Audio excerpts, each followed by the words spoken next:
குருநாதர் அந்த கமலை ஞானப்பிரகாச சுவாமிகளை பற்றி அவர் குருவின் தன்மை, குரு எப்படி இருக்க வேண்டும், குரு எதை தருவார் அப்படிங்கிறது திருவருளால நம்மளுக்கு கிடைச்சது.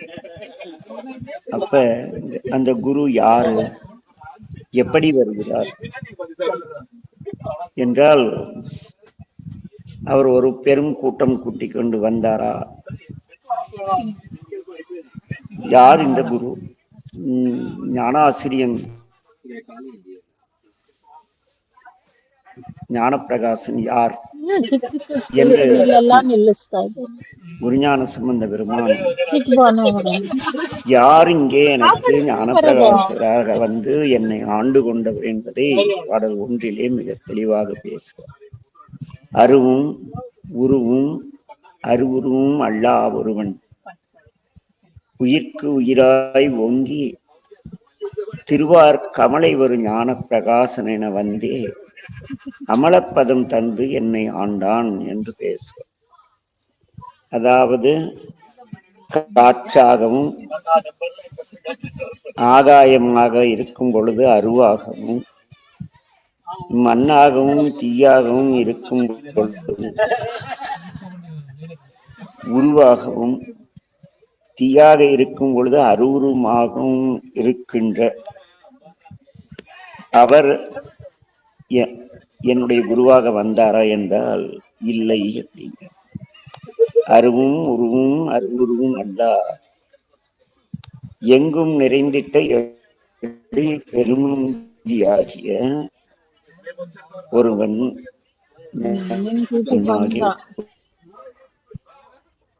உயிராக எனக்குள் நின்று ஓம்காரமாய் நின்று என்னை தெளிவுபடுத்தி நல்வழியாக நடத்தக்கூடிய அந்த திருவார் திரு ஆர்க்கின்ற அந்த யார் வழிபட்ட கமலை என்கின்ற திருவார் ஞானப்பிரகாசனை வந்து எதை தந்தார்?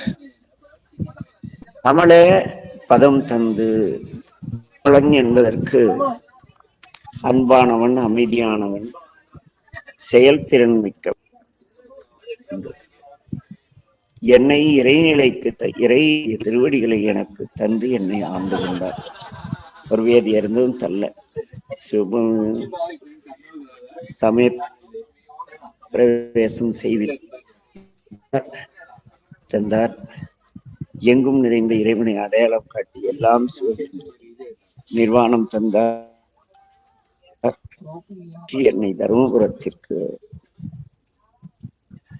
செல்வதற்காக, சைவ திருமணம் தொடங்குவதற்காக ஆண்டு கொண்டார் என்பார். ஆக இங்கே ஞானப்பிரகாசமாக அறிவின் வடிவாக வந்து நம்மை இறைவனுடைய திருவடிகளை நமக்கு தரவல்லவர் ஆசான். என்ன அவர் யார்? அருவத்தில் இருக்கும் சிவமா, உருவத்தில் இருக்கும் சிவமா, அருவுருவாக இருக்கும் சிவமா என்றால் அதையெல்லாம் கடந்து அண்டம் கடந்த பொருள், அளவில்லதோர் ஆனந்த வெள்ள பொருள், பண்டும் இன்றும் என்றும் உள்ள பொருள். அந்த பொருள் மகாலட்சுமி தேவியார் வழிபடுகின்ற கமலை என்கின்ற திருவாரூரிலே ஞான ஒளியாக வந்து எனக்கு சிவருமான் திருவடிகளை காட்டினேன்.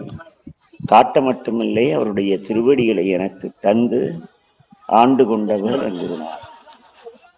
ஆக முதலிலே குருநாதரை பற்றி பேசும் பொழுது அவருடைய சிறப்புத்தன்மை, சித்தி தரும் நாதன். நமக்கு அட்டமா சித்திகளும் அவர் பார்த்தாலே கிடைக்கும். தென்கமலை வாழ்நாதன் திருவாரூரிலே வாழ்கின்ற தலைவன். பக்தி தருநாதன், எனக்கு பற்றுதல் இறைவன்பால் பற்றை தந்த தலைவன். யார் அந்த பற்றை தந்தவன் என்றால் பரநாதன், இந்த உலகுக்கெல்லாம் தலைவன். அவர் வேறு என்ன தருவார் என்றால் முத்தி பெருநாதன். அவர் முற்றிய நிலையிலே ஞானத்தில் பிரகாசமாக இருந்து உண்மை பொருளை எனக்கு உரைத்தவர் குருநாதர் சித்தி தருநாதன், தென்கமலை வாழ்நாதன், பத்தி தருநாதன், பரநாதன், முத்தி பெரும்நாதன், ஞானப்பிரகாசன், உண்மை தருநாதன். ஞானப்பிரகாசன் எனக்கு சித்தி தருபவர், தென்கமலையில் வாழ்கின்ற தலைவர், பத்தி தருகின்ற தலைவர், பரமனுடைய அடிகளை வாழ்த்துகின்ற தலைவர், ஞானத்தாலும் அறிவாலும் முதிர்ச்சி பெற்ற பெரிய தலைவர். அவர் ஞானத்தில் ஞான ஒளி உடையவராக எனக்கு உண்மை பொருளை எடுத்து தருகின்ற தலைவராக இருக்கிறார். அவரே நம் குருநாதர். யார் அவங்க குருநாதர்னா இத்தனை தகுதிகள் இருந்தால்தான் நம்ம போய் அங்க குருநாதரை தெளிவடைய முடியும்.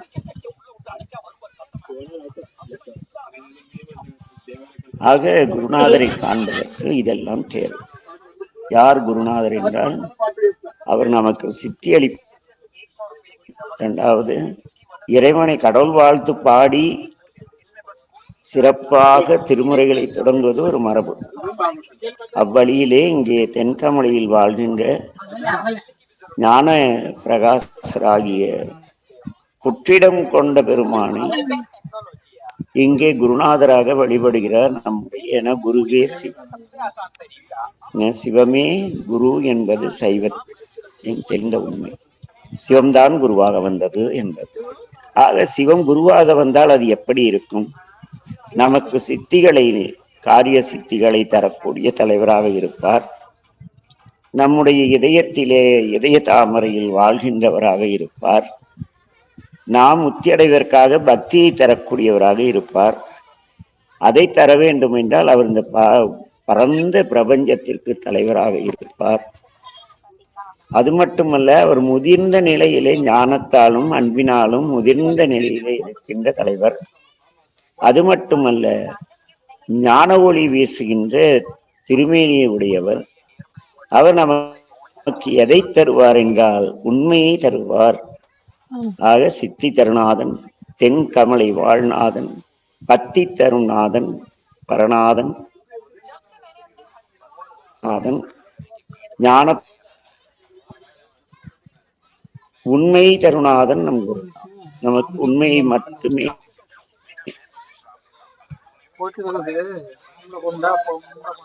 கற்றுத்தர உண்மை. சைவத்தின் தெளிந்தன எல்லாம் சிவன் என்ன நின்றாய்ப்பு. என்ன பார்க்கும் திசையரும் பாசாங்குசமும் பனிச்சிறை வண்டார்க்கும் புதுமலர் ஐந்தும் பார்க்கும் திசை தரும் பாசாங்குசமும் பனிச்சிறை வண்டார்க்கும் புதுமலர் ஐந்தும் குங்குமம் உடையும் உடைமேல் முத்தும் மாலையுமே என்று ஒரு அபிராமி அந்த அதிபர் 2000 ஆண்டு என்று நினைக்கிறேன். 2002 ஆண்டு ஏதோ கடுமையான தண்ணீர் நான் ஒசூரிலே இருந்த காலகட்டத்தில் எப்படி எல்லாம் சிவன் என்று நம்ப வேண்டும் என்பதற்கு வாழ்விலே ஒரு சான்று.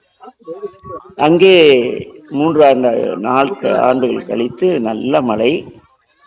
அப்படியே நான் இருந்த இடம் ஒரே பொட்டல் காடு, ஒரு மலை சார்ந்த இடம் அது. அங்கே அப்படியே எல்லாம் காஞ்சி கருவாடாயிட்டு மரம்லாம் இலையெல்லாம் உதுத்துட்டு உயிர் போற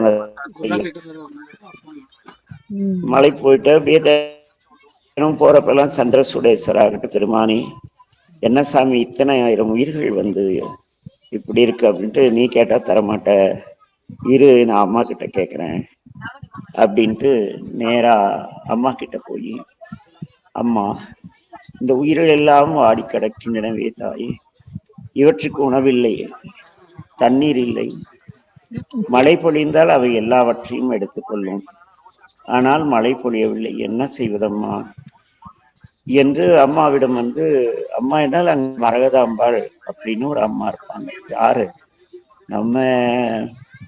நம்மால் இருக்காருல்ல சந்திரசூடேஸ்வரா, அவங்க வீட்டுக்காரி நான் சொல்லிட்டு இருக்கேன். அவகிட்ட போய் அம்மா கிட்ட, அம்மா என்னம்மா இப்படி பண்ணிட்டு இருக்க, இது நியாயமா? உட்கார்ந்து தினந்தோறும் அபிராமி அந்தாதி படிக்கிறது. படிச்சு படிச்சு படிச்சு அம்மா என்னம்மா இப்படி எல்லாம் சொல்லியிருக்காங்க, நான் என்ன அமாவாசையில நிலவா காட்ட சொல்றேன்? ஒரு மழை, ஒரு நல்ல மழை பொழிந்தா இங்க இருக்கும் ஆடுகளுக்கெல்லாம் நல்ல புல் கிடைக்கும், மரங்களுக்கெல்லாம் நல்ல நீர் கிடைக்கும், அந்த சிறு செடிகள் எல்லாம் உயிர் பெறும், அவற்றில் அழகிய வண்ணப்பூக்கள் வரும். அந்த இந்த பட்டுப்பூச்சி எல்லாம் கண்ணில் பார்த்து வண்ணத்து பூச்சிகளை பார்த்து பல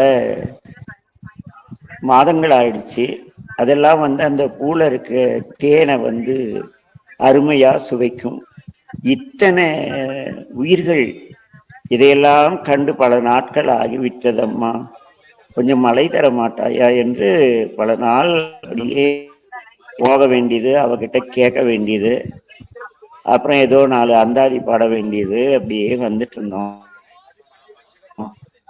ஒரு திடீர்னு பார்த்தா அம்மா அருளால ஒரு சரியான மழை, ஒரு வாரம் தொடர்ந்து மழை, ஏரிக்கு கொஞ்சோண்டு தண்ணி வந்துருச்சு, தரையில எல்லாம் மிக அழகிய அந்த பசிய புற்கள் வந்துருச்சு.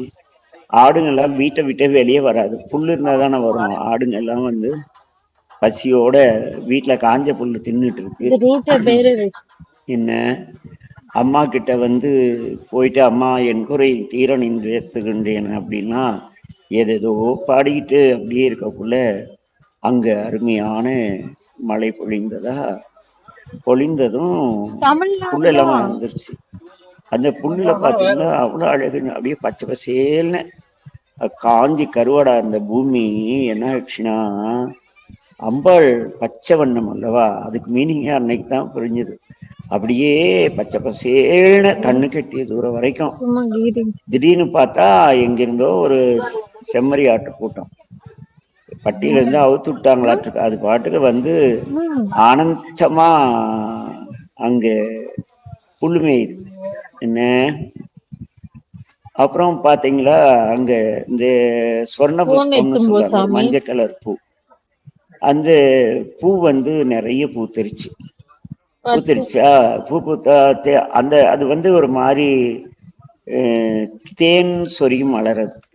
கல்லார்ந்த பூங்கொன்றைன்னு நம்முடைய ஞான சம்பந்த பிள்ளை பேசுது இல்லையா, அது போல அப்படியே அந்த பூவுல அப்படியே அந்த வண்டுகள் மொய்க்குது, அப்படி இப்படியே ஆடுது.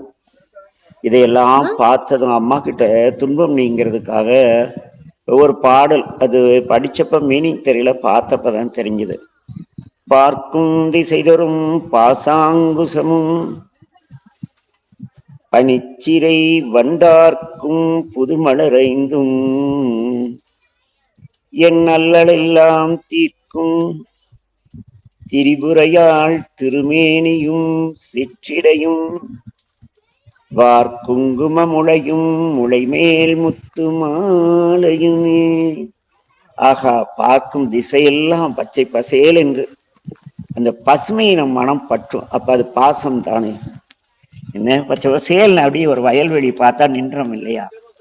ஆனா போய் வயல்ல கடலக்காய் பச்சை பசேல்னு ஒரு நெல் ஒரு ராகி கதிர் பறிச்சு பிக்கலான்னு போனா காட்டுக்காரன் உதைப்பா அப்படின்னு அறிவு வார்ன் பண்ணும்.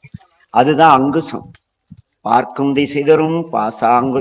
ஏன்னா மீனாட்சியுடைய திருமேனி பச்சை கலரா இருக்குன்னா அவள் பூமி தாய், அவள் தான் பிரபஞ்சமாயி. பச்சை கலர்ல நீங்க என்ன கலர் பூ வந்தாலும் அழகா இருக்கும், ஆனா சிகப்பு கலர்லயோ மஞ்சள் கலர்லயோ எந்த கலர் பூ வந்தாலும் சகிக்காது. பார்த்து பார்த்து படைச்சிருக்காரு நம்ம தலைவர். ஆக பார்க்கும் திசைதரும் பாசாங்க பச்சை பசேல்னு ஆடெல்லாம் ஆனந்தமா மேயுது, அப்படியே துள்ளி குதிக்குது, மேன் கத்துது கண்ணுக்குட்டிங்களாம். அப்படியே எனக்கு ஒரே சந்தோஷம். அப்படியே அப்படியே பார்த்தா அப்படியே அது நல்ல ஒரு மார்கழி மாதம். மார்கழியில மழையே பொழியாது, ஆனா அந்த டைம் பொழிஞ்சிருச்சு. அப்படியே அந்த புல் நுனியெல்லாம் அப்படியே பனி, என்ன அந்த மரகத புஷ்பம் சொர்ண புஷ்பம்னு சொல்லுவாங்க ஒசு பக்கம், அதுல அப்படியே பனித்துளி. அதுக்குள்ள இந்த சின்ன தேனீக்கள் தேன் குடிக்கும் அந்த சிற்றுயிர்கள் உள்ள போய் தேன் எடுக்க போகுது. அப்ப அந்த மலரை கொத்தோட ஆடுது. என்ன ஐயோ, அது என்ன பண்ணுது, இந்த தேனுக்காக ரீங்காரம் இடுது. அந்த ரீங்காரம் இடுறது எப்படி இருக்குன்னா, அம்பாளுடைய தலையில அம்பிகை பூ சூடி அந்த பூ ஆடும் பொழுது காதார் குலையாட பைம்பூன் கடலாத, அதுல வர கோதை குழலாட, என்ன வண்டின் குழாமாடம்பாரு. அப்படியே அந்த பெண்கள் கூந்தல் ஆடுது. அதுல மலர் சூடி இருக்காங்க. மார்கழி மாதத்துல கோயில் போறப்ப வண்டு அந்த கூந்தல் இவங்க நடக்கிறப்ப அப்படி இப்படி அசைதான், வண்டு ஆடுதான். ஐயோ, என்ன திருமுறை இல்ல. மணிவாசகர் பெருந்தகை காதார் குழையாட பைம்பூன் கடலாட சீத புனலாடி சிற்றம் வளம்பாடி கோதை குழலாட வண்டின் குழாமாட. எங்கடா வண்டு போய் டான்ஸ் ஆடுதுன்னா, அது அங்க இந்த சொர்ண புஷ்ப மலர் காலையில அதிகாலை ஒரு 6 மணி, விடிஞ்சு விடியாத இருட்டு, பனிகாலத்துல அப்படித்தானே இருக்கும். அப்படியே அந்த வண்டுகள் அதிகாலையில நேரமா அடுத்தவங்க வர்றதுக்குள்ள சாப்பிடலான்னு போகுது. ஆனா இந்த காத்து தொந்தரவு செய்த அப்ப அங்க பனிச்சிறை வண்டார்க்கும் புது மலரைந்தும், புத்தம் புது மலர்கள், அங்கதான் தேன் இருக்குன்னு இந்த வண்டி ஆடு. கரும்பும் என் அல்லல் எல்லாம் தீர்க்கும். அப்படியே இந்த பசிய வயல் தேன் பூ பார்க்க பார்க்க பார்க்க என்னுடைய மன துன்பம் எல்லாம் நீங்கி பார்க்கும் திசைகளும் என்ன ஆயிடுச்சு, அம்பியுடைய பாசமும் அங்குசமும் பனிச்சிறை வண்டு அவர் கூந்தலில் நடனோடுகின்ற ஆர்க்கும் அந்த புதுமலரும் அங்கே அவருடைய பஞ்ச காரியங்கள் படைத்தல், காத்தல், மறைத்தல், அழித்தல் என்ற அந்த 5ம் அந்த இனிமை பொருந்திய கரும்பு சாற்றை போல என்னுடைய உடல் சூட்டை போல அல்ல, மனசூட்டை தணிக்கிறது. ஆக ஆற்றும் புதுமலர் 5ம் கரும்பும் என் அல்லலெல்லாம் தீர்க்கும் திரிபுரை ஆள் திருமேனியும் சிற்றிடையும் வார் குங்கும முளையும் முளைமேல் முத்து மாலையுமேனு மிக அற்புதமா அந்த பாடல் வரும். அது ஏன் இங்க வந்துச்சுன்னா, இந்த ஆசான் இருக்கிறார் அல்லவா, அவர் உண்மை தருவார். பார்க்கிறதெல்லாம் சிவம், எல்லாம் சிவம், எல்லாம் சிவம். அப்படி எனக்கு எல்லாம் சிவம் என்ற உண்மையை உணர்த்தியவர் நம்முடைய குருநாதன். சரி, யாரா அந்த குருநாதன், எங்கிருந்து வந்தார்? சித்தாந்தம் பேசும் ஒரு வார்த்தையுட்படுத்து ஆட்கொண்ட பிறகு அந்நியமின்மையின் அரண்கடல் புகுமேன்னு வரும். 2 தடவை நினைச்சிருக்கேன். அந்த நம்முடைய தாய்மான சமையல் ஒரு வார்த்தை உட்படுத்தி இணையாண்ட பராபரமேம்பார். ஒரே வார்த்தை தான்.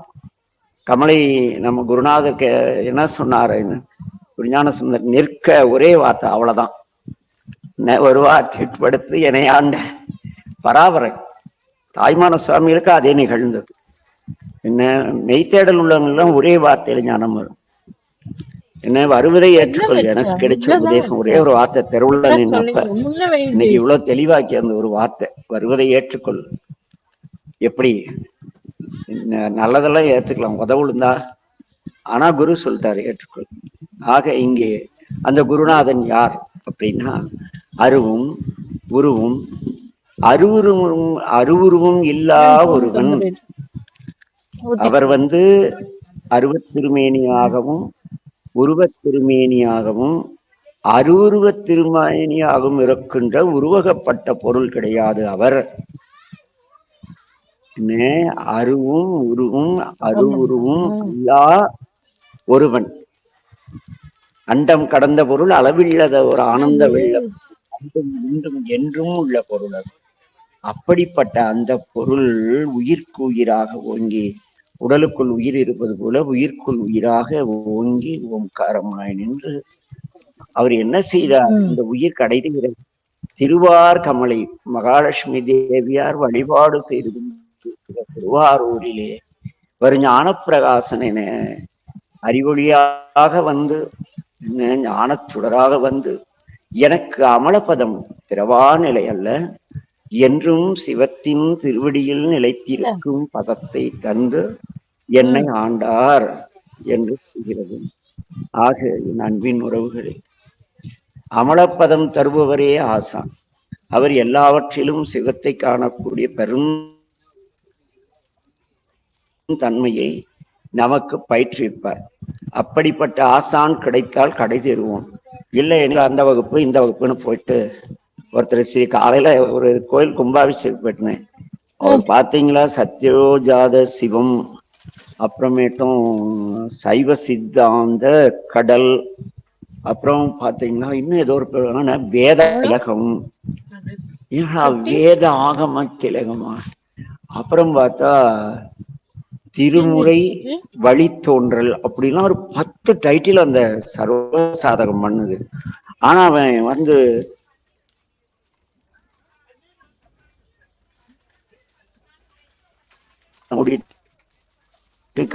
கூட கொலை பண்றான். பொருளுக்காகவும் பொண்ணிற்காகவும் திருமுறை பேசலாம் ஆசான் ஆக முடியும். அங்க எதுவுமே இல்லை. அந்த மாணாக்கின் தன்மைக்கேற்க ஆசிரியர். மாணாக்கன் சைவம் சார்ந்து சைவ நெறியில் இறைஞானம் பெற வேண்டும் என்றால் அதற்கேற்ற ஆசிரியர். திருவேடம் தாங்கி அதன் மூலம் பொருளேற்ற நினைத்தால் அது மாதிரி ஆசிரியர். அவரவர் வினைவழி அவரவர் அனுபவம் என்ன, அவரவருக்குள்ளபடி ஈசன் அருளாலே அவரவரை கொண்டு ஏற்றது. ஆக அங்க நல்லார் பொருளாரெல்லாம் கிடையாது. ஏன்னா நீங்க இதுல புட்டபத்தி போயிருந்தப்ப பாபா கிட்ட ஒரு நாள் அடியன்னு கேட்டேன், ஏங்க பாபா இவ்வளவு லக்ஸரி கிங்டம் ஆஃப் சத்யசாய் அதெல்லாம் போட்டிருக்கீங்க? இல்ல திருவருள் போன பிறகு ஏழைகளுக்காக சீரடியில அடியனை வந்து படைச்சதா எல்லாரும் சொல்றாங்க. ஆனா பணம் மிகுந்தவர்கள், பகட்டானவர்கள், வெளியில பகிங்கரமா வந்து சாமி கும்பிட யோசிக்கிறவங்க, இவங்களுக்காக தான் படோடவமா இந்த பிறவியில சாமி என்ன ஆடம்பரமா கொடுத்திருக்காரு. நீ நல்லா கவனிச்சு பாரு. அம்மாவை குருவா, அம்மா குருவா இருந்தா நினைக்கலாம் ஆதிபராசக்தின்னு தமிழ்நாட்டுல பங்காரடிகளை என்ன அப்படி அவர் பாட்டுக்கு வரிசை ஒரு லிஸ்டே போட்டாரு. ஓ, அப்ப அவரவருக்குள்ளபடி ஈசன் அருள் குருநாதரை அனுப்புது. ஞானத்தை தேடுபவனுக்கு ஞானத்தை தரக்கூடிய கமலை ஞானப்பிரகாச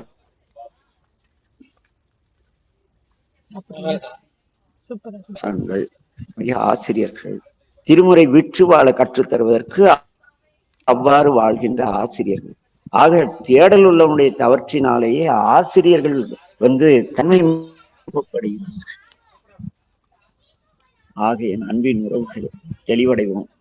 ஏனெனில் நீங்கள் எந்த ஆசானை தேடுகிறீர்களோ, எதற்காக தேடுகிறீர்களோ அத்தகைய ஆசான் தான் கிடைப்பார் என்பதற்கு இந்த பாடல் ஒரு மிக சிறந்த உதாரணமாக. ஆக எல்லாம் அல்ல என் தன் மேற்பெருமை சொற்களாக வரும் நம் அனைவருக்கும் கமலை ஞான பிரகாச ஞான தெளிவை தந்து அமலபதம் தரும் நல்ல ஆசானை நிறைவு செய்கிறோம். வாழ்க எல்லா உயிர்களும் இன்புற்று வாழ்க. கொஞ்ச நாளா வகுப்பு எடுக்கிற தடையாயிட்டே இருக்கு. திருவருள் எதுக்காக தடைப்படுத்துன்னு தெரியல. வகுப்பு கரெக்டா போயிருந்த வரைக்கும் எனக்கு ஒரு நாள் கூட கிட்டத்தட்ட ஒரு 170 நாளோ 200 நாள் பக்கம் தடையா இல்லாம போச்சு. எங்கேயாவது வெளியூர் இருந்தா கூட போச்சு. ஆனா இந்த போற்றி திருத்தாண்டகத்துல அந்த ஒரு குறிப்பிட்ட நிலைக்கு பிறகு பாத்தீங்கன்னா வகுப்பு கட்டாயிட்டே இருக்கு. இந்த சிவபோசர வகுப்பு 2 தடவை கட்டாயிடுச்சு. அதனால முதல் 2 பாடல்களை மறுபடியும் சிந்திக்க வேண்டிய சூழல். திருவருள் எல்லாம் சிவன் செயல். நமச்சி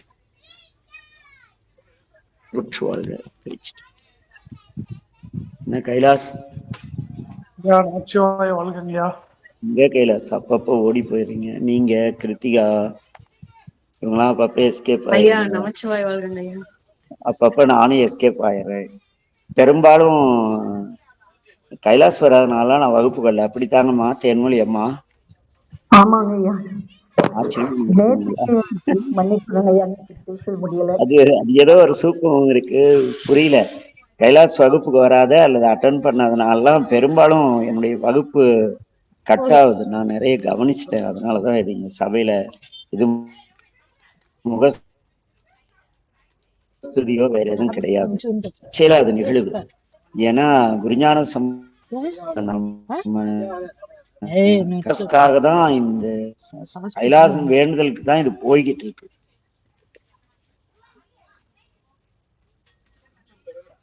ஏன் எல்லாரும் என்னங்க அவங்களாம் அவ்வளவு சொல்றாரு அப்படி போன்னு தவிர நமச்சிவாய எல்லாம் ஐயா. செய்யணும் அவ்வளவுதான். உங்களுக்கு தான் ஞான குரு சித்தி ஆமா இல்லைன்னா கிடைக்காது. கண்டிப்பா அவர் மிஸ் ஆகிற அன்னைக்கு வகுப்பு மிஸ் ஆயிடும். ஆச்சரியமான விஷயம் இல்லைங்களா? ஏன்னா கைலாசுடைய தேடல் விபரீத தேடல், சித்தாந்தத்துல விபரீத ஞானம். அந்த விபரீத ஞானம் வந்து அது ஒரு மார்க்கமா தான் போகும்.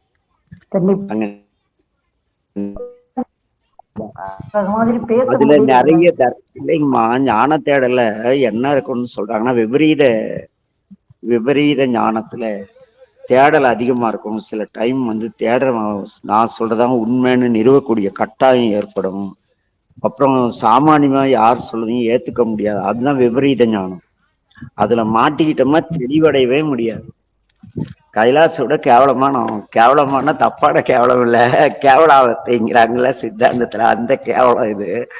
எங்க ஆடுகையா போட்டு சாகடிச்சிருக்கேன். கேள்வி கேட்டேன் வந்துட்டியா, சரி ஒரு கேள்வி கேட்டா அவர் ஒரு விடை சொல்லிட்டா அதுல 4 கேள்வி கேட்பேன். எல்லாரும் என்ன இந்த பையன் வந்து இப்படி தொந்தரவு பண்ணிட்டே இருக்கான். ஆனா அப்ப அது தெரியல, ஆசனம் வண்டிக்காய் விடுறதுக்காக பேசுறதுன்னு நினைச்சிட்டு இருந்தேன். ஆனா ஒரு கெத்து, நான் சிவனடியார் இல்லையா, ஐயா பிள்ளையார் கோயில் தான் பூஜை பண்ணிட்டு இருந்தாரா, என்ன இருந்தாலும் ஒரு சிவனடியாருக்கு வகுப்பு எடுக்கிறீங்க ஐயா கிட்ட சரியான கெத்து காட்டும். ஐயாவும் சிரிச்சுட்டு, ஆமாப்பா நீங்களா சொக்கடாதர் உங்களுக்காக டேம கோயில்ல முழுகடிச்சிட்டு வந்து மண்டபத்துல உட்கார்ந்துருக்காரு அப்படின்னு அவரும் விட்டுக்காம. அதனால இந்த விபரீத ஞானத்துலதான் ஞான தெளிவு கிடைக்கும், வேற எதுலையும் கிடைக்கும். அது ஒரு ஸ்டேஜ்ல கேள்வி அது என்ன பண்ணும்னா ஒரு ஸ்டேஜ்ல கேள்வி எழுப்புறதை நிறுத்த வச்சிடும், அல்லது ஏன் போய் குழப்பிக்கணும்ட்டு விளக்கிடும். அது வந்து விபரீத ஞானத்தால் வரக்கூடிய விளைவு. அதனால பெரும்பாலும் அந்த விபரீத ஞானம்ங்கிற சப்ஜெக்டுக்குள்ள யாரும் போக மாட்டாங்க. அதாவது கேள்வி கேட்கறவங்க கேட்பாங்க, பதில் கொடுங்க, எல்லாரும் அதுக்குள்ள நுழைய முடியாது.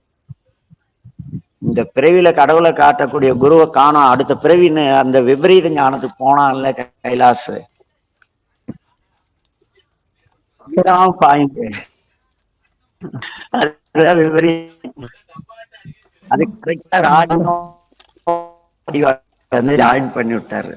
இல்லைன்னா கைலாஸ் சிவனேன்னு சிவகதி அடைஞ்சிருப்பான். அவங்க அப்பா அம்மா கொஞ்ச நாள் அழுதுட்டு விட்டு இருப்பாங்க. இந்த வகுப்பு இருக்காது. ஏன் கைலாஸ் ஐயா திருவருளால கூட்டி வச்சிருக்கேங்க எங்களெல்லாம் கைலாஸ் ராசியானால எங்களையும் உங்ககிட்ட ஞான தெளிவடைறதுக்கு கூட்டி வச்சிருக்கேன். நீங்க தெளிவடைறீங்களா இல்லையா? நான் குழப்பத்துல இருந்து வெளியே வந்துட்டு இருக்கேன். எல்லாருக்கும் தெளிவு கிடைக்கும். நான் என்னுடைய சாம்ராஜ்யம் குட்டி பசங்க கூட ஜாலியா ஏக்கிருத்தியா. ஆமாங்க ஐயா. என் உலகம் தனி. இந்த குழந்தைங்களாம் என்கிட்ட அப்படியே ஜாலியா விளையாடிக்கிட்டு அப்படியே சொல்லிட்டு அது ஒரு உலகம். நம்ம அந்த உலகத்துல இருந்து சொல்றது தெளிவு அப்படின்னா எங்களுக்கு எல்லாம் யாருங்க அப்புறம் வழிகாட்டுறது. நீங்க எல்லாம் சின்ன குழந்தையா இருந்தப்ப சொக்கரை பார்த்துருக்கணும்.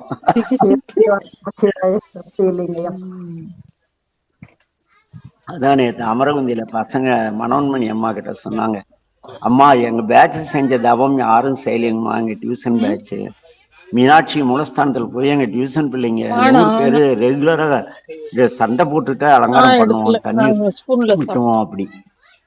அதெல்லாம் ஒரு சிலருக்கு அவரவருக்குள்ளபடி ஈசனர்கள் செய்தவர். கைலாச சொன்னது ஏதாவது தவறாவா? ஐயா இல்லைங்கய்யா, இப்போ நம்ம பதிவுகள் எல்லாமே பல குழுக்கள்லயும் வந்து பகிரப்பட்டுட்டு வருது. இன்னைக்கு ஒரு அம்மா காலையில போன் பண்ணி எதனால பதிவு போடுற நிறுத்திட்டீங்கன்னு சொல்லி கேக்குறாங்க.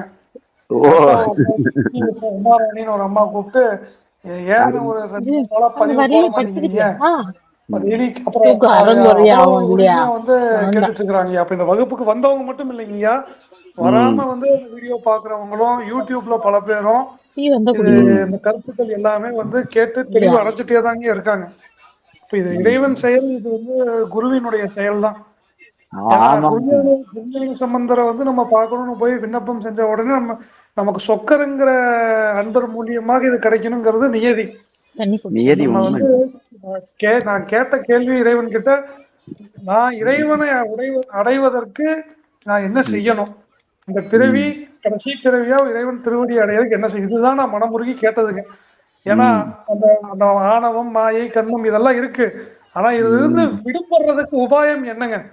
இது வந்து இருக்கு இருக்கு இருக்கு இருக்குன்னு நம்ம வந்து அந்த அதிலேயே போட்டு அழுந்த இப்போ கடைசி பிறவியாகி இறைவன் திருவடியில அந்த முக்திங்கிற இன்பத்தை அனுபவிக்கிறதுக்கு என்ன உபாயம் அப்படின்னு எதோ தேடி எங்கெங்கயோ கேட்டு கேட்டு கேட்டு, ஆனா அது நீங்க சொல்றது எல்லாமே வந்து எளிமையான விஷயம் தாங்கய்யா.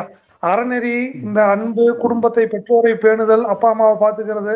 ஆனா இது எல்லாமே வந்து இயேசு கிறிஸ்துவா இருக்கட்டும், வேதங்கள்லயா இருக்கட்டும், எல்லாத்துலயுமே இருக்குது. அப்பா அம்மாவுக்கு ஒழுக்கமா பாத்துக்காம எந்த ஞானத்தையும் அடைய முடியாது அப்படிங்கிறது இயேசு கிறிஸ்துவனுடைய வாக்காவும் இருக்கு. அப்போங்கய்யா இருக்கிறது. ஆமாங்கய்யா, ஆமா. பிரம்மகத்தி தோஷமே அதனாலதாங்க உண்டாகுதுங்கிறாங்க.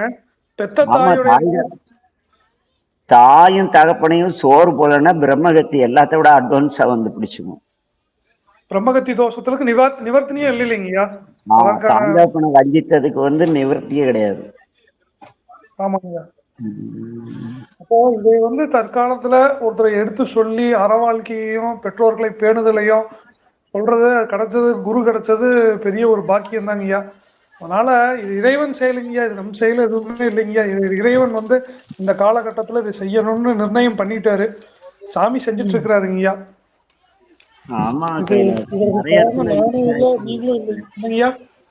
நிறைய இடத்துல நான் ஒசூர்லாம் போறேன்ல கம்பெனிஸ்க்கெல்லாம். ஆமாங்கய்யா. இங்க என்னுடைய உருவமே யாருக்கும் பெரும்பாலும் தெரியாது இல்லையா. கொஞ்ச நாள் ஒரு 3 நாளா ஏதாவது வீடியோல பேசியிருப்போம். அப்ப நம்ம வீடியோலயே வரல இல்ல. ஆமாங்கய்யா.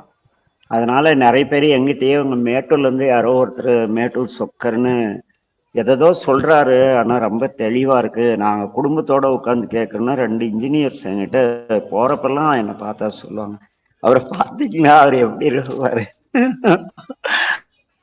ஓ அப்படியா, இல்லைங்க தெரியலீங்க, அந்த ஆளை நான் பார்த்தது இல்லை, நானும் ஒரு காட்டிட்டு பெரிசா மட்டும்தான் தெரியும். கிட்டத்தட்ட ஒரு 17 பேரு லைக்கர்ஸ் இருக்காங்க. ரெகுலரா கேக்குறாங்க, என்ன திடீர்னு அவருக்கு உடம்பு சரியில்லையா? பல பேர் பார்த்துட்டு இருக்காங்க. திருவருள் ஏதோ செஞ்சுட்டு போகுது, நம்மளுக்கு என்ன போகுது? கோடி தொகுத்தாருக்கும் துய்த்தல. இது கோடி கோடியா பணத்தை வச்சுட்டு உப்பு இல்லாத சட்னியும் சாம்பாரும் சர்க்கரை இல்லாத டீயும் குடிக்கிறதுக்கு, அப்புறம் கோடி தொகுதல இது அரணியனும் உள்ளிட்டுலன்னா எதையுமே அனுபவிக்க முடியாது. அறவழியில் பொருளிட்டுனா நான் குழந்தை பேரே இருக்காது கண்ணு. கண்டிப்பா வாகடிச்சிருவார் இருந்தாலும் வாரிசு. இவனே இவ்வளவு அயோக்கியப்பதான், இவனுக்கு பிறந்த நான் பொண்ணே போடுவார். அப்புறம் எங்கேயோ போய் கருவூட்டல் முறையில எவனுக்கோ குழந்தை பெற்றுக்கிட்டு இவன் குழந்தைன்னு முட்டாள்தனமா சந்தோஷப்படுற பாவப்பட்ட சமுதாயம் இல்லை இன்றைய சமுதாயம். அவர் கையில மான் மனு வச்சிருக்காரு, மனு எதற்குன்னு நம்ம சிந்திக்கிறதே இல்லைங்கய்யா.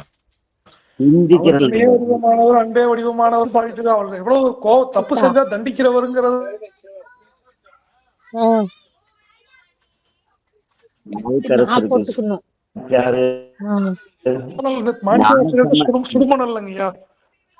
சுடுமணல் மாணிக்க சம்பந்தம் இருக்கு, கழு எல்லாம் வச்சுதானே செஞ்சிருக்காரு.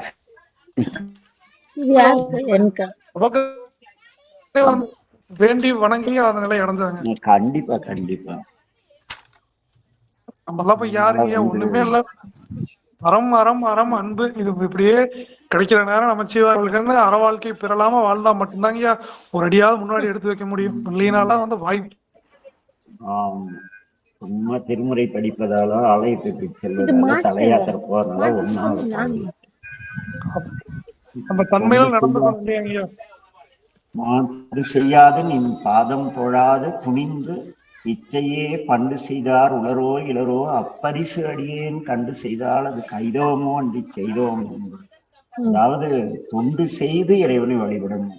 அது செய்யலைன்னா அப்படி செஞ்சா அது பரிசா.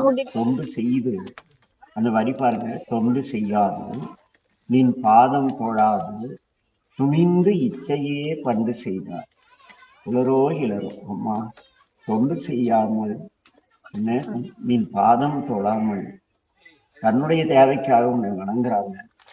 ஆனா அம்மா அந்த பரிசு, அந்த தொண்டு செய்தலும் என்ன நின்னை தொழுதலும் ஆகிய அந்த பரிசை நீ எனக்கு கொடுத்துருக்கேன் பாரு. அது பரிசுங்கிறார் அபிராமிப்பட்டு. தொண்டு செய்யாது நின் பாதம் தொழாது துணிந்து இச்சையோ பண்டு செய்தார் உளரோ இளரோ அப்பரிசு அடியேன் கண்டு செய்தாள். அதை பார்த்துட்டு நான் தொண்டு செய்தாலும் நின் பாதம் தொழுதாலும் அது என்ன அற்புதமா சொல்லார். துணிந்து இச்சையே பரிசு அடி அப்பரிசு அடியேன் கண்டு செய்தால் அது கைதவமோ அன்றி செய்தவமோ மிண்டு செய்தாலும் பொறுக்கு நன்றி பின் வெறுக்கேன். அம்மா இது எல்லாரும் தொண்டு செய்யல அப்படின்னு பார்த்துட்டு நான் வருத்தப்படாத, ஏதோ எனக்கு தெரிஞ்சதை செய்யறேன். நான் செய்யறது சரியா தப்பான்னு தெரியல, இருந்தாலும் கூட நீங்க என்ன மன்னிக்கணும். என் மேல வெறுப்பு வரக்கூடாது உங்களுக்கு. என்ன அப்பா வேற லெவல் கைலாசு அனுபவம்